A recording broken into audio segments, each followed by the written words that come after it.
Alexander Hamilton played a major role in shaping the early United States, not just through his actions during the Revolutionary War, but especially for the powerful influence he had on the country's financial and political foundations. Some people argue that Hamilton deserves to be remembered as one of the greatest founding fathers, mainly because of his brilliant economic strategies and his strong beliefs in a unified, effective federal government. Others, however, highlight his flaws, his controversial decisions, his tendency to concentrate power, and his alignment with elite interests. In this speech, I'll explore both sides of the debate, looking at what Hamilton achieved, where he fell short, and why his legacy still matters today. One of Hamilton's most impactful achievements was his creation of the first bank of the United States. At a time when the new nation was drowning in state and national debts from the Revolutionary War, Hamilton came up with a plan to consolidate all state debts into a single national debt. This move not only helped organize the country's financial obligations, but also allowed the US to establish credit both at home and abroad. He introduced taxes, including a controversial excise tax on whiskey, as part of his plan to ensure the government could pay off its debts responsibly. Thanks to Hamilton's foresight, the United States began to earn the trust of foreign investors and governments, marking the beginning of a more stable and respected financial identity for the country. Hamilton's vision extended beyond simply cleaning up America's war debt. He was also deeply focused on building a modern economy. He believed that for the country to grow strong, it needed to move beyond farming and embrace trade, industry, and finance. He supported policies that encouraged the development of banks, manufacturing, and a strong central economy. In many ways, his efforts laid the groundwork for Wall Street and the US stock market. Because of these contributions, many historians now refer to Hamilton as the father of American capitalism.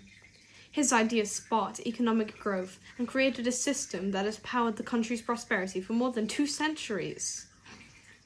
In addition to his financial accomplishments, Hamilton played a major role in shaping the political structure of the United States. He was a key author of the Federalist Papers, writing 51 out of the 85 essays that explained and defended the proposed U.S. Constitution. These writings were essential in persuading skeptical states to ratify the Constitution by explaining how the new government would work and why it was necessary. Even today, Hamilton's essays are studied by legal scholars, cited in court cases, and used by judges to better interpret the Constitution. His writing helped lay the intellectual foundation for the U.S. government as we know it. Hamilton's influence didn't end with his death in 1804. His legacy has lasted well into the present day. His face still appears on the $10 bill as a symbol of his importance to the nation's history. Beyond that, Hamilton was the founder of both the United States Coast Guard and the Department of the Treasury, 2 institutions that continue to play vital roles in American life. His lasting impact can be seen in the way our government operates, the structure of our economy, and even in popular culture today, thanks to the renewed interest sparked by the musical Hamilton. His ideas, many of which were considered radical at the time, helped build the framework of the country's success. Of course, not everyone saw Hamilton's actions in a positive light. His political rivals, especially Thomas Jefferson and James Madison, strongly opposed his vision. They believed that Hamilton gave too much power to the federal government and favored the wealthy elite at the expense of ordinary people.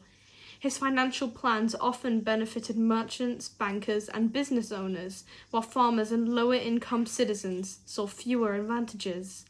Critics also point out that Hamilton initially opposed adding a Bill of Rights to the Constitution, leading many to question whether he truly supported individual freedoms and civil liberties.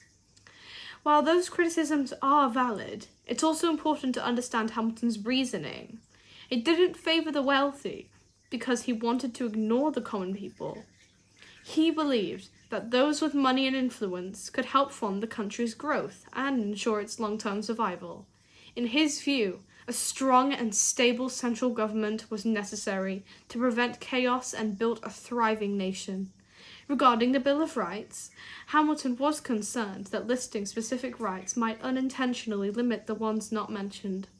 Still, he accepted the bill once it became clear that it was what the people demanded. His decisions may not have always been popular, but they were often guided by a long-term vision for a stronger, more secure America. In the end, Alexander Hamilton was a complex and ambitious figure who had an enormous impact on the early United States. From building the nation's financial system and writing the Federalist Papers to founding key government institutions, his contributions were bold, innovative, and lasting. While he certainly had flaws and made choices that sparked debate, many of his ideas helped shape a stronger, more organized country.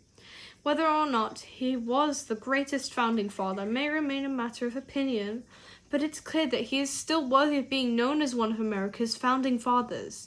His works are still relevant today and have made a lasting impact, especially on systems that the US uses to thrive today.